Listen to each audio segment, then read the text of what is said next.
10 millilitre. এই 10 millilitre পরিমাণ পানি নিতে হবে। তাহলে নেওয়া যাক।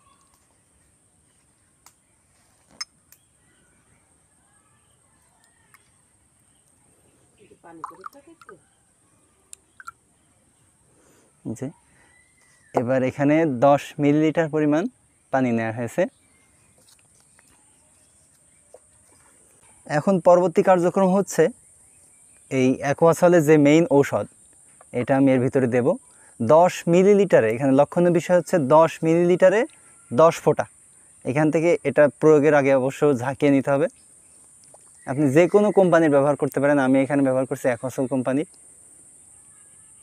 1 2 3 4 5 6 7 8 9 10, এই যে 10 ফোঁটা। এর অতিরিক্তও দেওয়া যাবে না, আবার কমও দেওয়া যাবে না। 10 ফোঁটা দিয়েছি। এখন কাজ হচ্ছে এটা হালকা একটু ঝাঁকুনি দেয়া।